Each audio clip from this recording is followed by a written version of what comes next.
ہاں یہ الگ بات ہے کہ اگر شوہر ناروا زیادتی کرتا ہے اور بالکل بے رحم ہے یا ایسا کوئی مطالبہ کرتا ہے کہ جو ناجائز میں آتا ہے، وہ تو نہیں پورا کرنا. جیسے آپ کو بتایا گیا کہ فطری طریقے کے علاوہ کوئی بھی ایسا طریقہ خواہ وہ شوہر اور بیوی کے درمیان ہی کیوں نہ ہو اسے حرام قرار دیا گیا، چاہے وہ عمل قوم لوط سے ملتا ہو یا اورل سیکس ہو، یہ تو ناجائز ہے ہی. لیکن فطرت کے دائرے میں، اور اس میں بنیادی چیز جو باہم کاؤنٹ کرتی ہے وہ باہم ایک دوسرے کے ساتھ کوآپریٹ کرنا ہے، ایک دوسرے کے مزاج کو سمجھنا ہے اور ایک دوسرے کے ساتھ تعاون ہے. لیکن آپ دیکھیں کہ ہمیشہ آئیڈیل صورتحال نہیں ہوا کرتی، ہر شخص اتنا کنسیڈریٹ نہیں ہوتا. لیکن اللہ تعالیٰ نے عورت کو جہاں شوہر کو باہر کی مشقت دی نا، کتنی مشقت ہوتی ہے گرمی میں، دھوپ میں. مثلاً ہر شخص کا ایئر کنڈیشنڈ آفس تو نہیں ہے کہ وہ وہاں بیٹھ کے کام کر رہا ہے. بہت سے مرد سڑکوں پہ سڑکیں بنا رہے ہیں دھوپ میں کھڑے ہو کر، کچھ کھیتوں میں کام کر رہے ہیں، کٹائیاں کر رہے ہیں فصلوں کی، کوئی اور مکان بنا رہے ہیں، دھوپ میں کام کر رہے ہیں. تو مرد اگر سارے دن کی باہر مشقت کرتا ہے تو وہ بھی ایک پینفل کام ہے، اور اس نے محنت کی اور بیوی کے لیے سارا آرام فراہم کیا، کھانا پینا باقی ضروریات. اب اگر بیوی کو اس کا مطالبہ پورا کرنے میں تھوڑی تکلیف ہو رہی ہے تو کیا ہوا کہ موڈ نہیں ہے، دل نہیں مان رہا، تو کیا ہوا؟ نہ صحیح.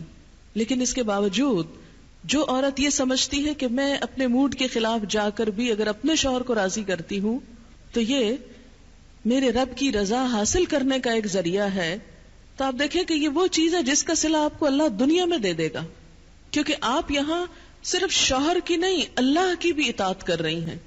کیونکہ ایک مسلمان عورت کو اس کے رب نے یہ حکم دیا ہے. اور اس میں وہ حدیث آپ نے سن رکھی ہوگی اور عورتوں کو سنانے میں بڑی مشکل پیش آتی ہے مجھے ہمیشہ، اور عورتیں ایک دم اوفینڈ ہونے لگتی ہیں. لیکن بات یہ ہے کہ چونکہ اللہ کے رسول صلی اللہ علیہ وسلم نے فرمایا ہے اور ہم ان کا نام سن سن کے روتے ہیں محبت میں اور نعتیں سن سن کے جھومتے ہیں، تو یہ حکم بھی آپ کا مان لینا چاہیے اور اس حدیث کو بھی سن لینا چاہیے اتنی ہی خوشی سے جتنی خوشی سے ایک نعت سنتے ہیں. نبی صلی اللہ علیہ وسلم نے فرمایا جب مرد اپنی بیوی کو اپنے بستر پر بلائے اور وہ نہ آئے تو صبح تک فرشتے اس پر لعنت کرتے ہیں. بخاری کی روایت ہے کتاب النکاح. ٹھیک ہے اس میں کہ اگر بیوی بیمار ہے یا اسے کوئی ایسی تکلیف ہے یا کوئی جینون ریزن ہے تو اس میں اللہ تعالیٰ اتنے بے رحم نہیں ہے کہ وہ دیکھ رہے ہیں کہ ایک عورت بخار میں پڑی ہے اور اس کا شوہر اس سے مطالبہ کر رہا ہے اور عورت نے نہیں مانا تو اس پہ لعنت بھجوانی شروع کر دی جائے. نہیں، یہاں ایک نارمل حالات کی بات ہے. ایک عام حالات میں ایک عورت اگر اطاعت نہیں کرتی یا بات نہیں مانتی، اور اسی لیے ایک اور حدیث ہے حضرت ابو ہریرہ کہتے ہیں کہ آپ صلی اللہ علیہ وسلم نے فرمایا اگر عورت کا خاوند اس کے پاس موجود ہو تو وہ اس کی اجازت کے بغیر نفلی روزہ نہ رکھے. تو گویا شوہر کی اطاعت نمبر 1 عام روزمرہ زندگی کے کاموں میں کوآپریشن، اطاعت بمانا کوآپریشن ہے. طوعاً کا مطلب ہوتا ہے خوشی سے کام کرنا. نمبر 2 اس کی خاص ضرورت یا تقاضے کو پورا کرنے میں اطاعت. ہاں کہاں اطاعت نہیں؟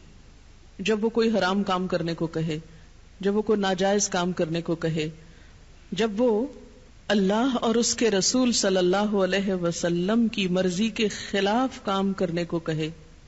لا طاعت لمخلوق فی معصیت الخالق. مخلوق کی اطاعت جائز نہیں خالق کی نافرمانی میں. اگر اللہ تعالیٰ کسی کام پہ ناراض ہے وہ اطاعت جائز ہے.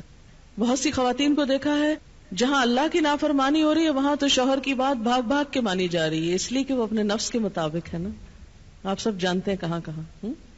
لیکن جہاں شوہر کی اطاعت اللہ کی رضا کے مطابق ہے لیکن ہماری رضا کے خلاف ہے تو پھر ہم وہاں نہیں بات مانتے. تو بسا اوقات ہم بظاہر اللہ کی رضا کا لیبل تو لگاتے ہیں، ہوتی اندر سے اپنے نفس کی اطاعت ہے. اور بعض اوقات شوہر کی اطاعت کا لیبل لگاتے ہیں لیکن وہاں بھی اصل میں نفس کی اطاعت ہوتی کہ ہمارا اپنا دل وہی چاہ رہا ہوتا ہے جو شوہر چاہتا ہے اس وقت. بعض اوقات کئی غلط کام شوہر چاہتے ہیں نا کہ بیوی کرے، ہم خود بھی وہ چاہ رہے ہوتے ہیں، ساتھ اس لیے آڑ لے لیتے ہیں جی شوہر نہیں مانتے. مثلا سر ڈھکنا، شوہر کو پسند نہیں، کیا کریں، اب شوہر کی اطاعت بھی تو اللہ ہی نے کہا ہے. یہاں شوہر کی ہم 100% اطاعت کو تیار ہو جاتے ہیں کیونکہ اندر سے اپنا دل جو ساتھ ہے. لیکن جب رات کو شوہر بلائے تو وہاں اپنا دل نہیں، لہذا چاہے اللہ تعالیٰ کتنا ہی فرمائے سب اطاعت بھول جاتے ہیں. تو ایک مسلمان عورت، ایک فرما بردار عورت شوہر کے لیے اطاعت گزار ہے. میں کہتی ہوں کہ اگر عورتیں صرف اس آیت کے چھوٹے سے حصے جو 2 لفظ پر مبنی ہے فالصالحات کان اطاعت پر عمل کریں، ان کے گھریلو زندگی کے 50% مسائل خود حل ہو جائیں گے. آدھے مسئلے یہیں سے حل ہو جائیں گے کیونکہ مرد سیٹسفائیڈ ہوگا، اس کی نگاہیں اور عزت محفوظ ہوگی تو وہ اپنا کوئی بھی کام دل جمی سے کر سکے گا.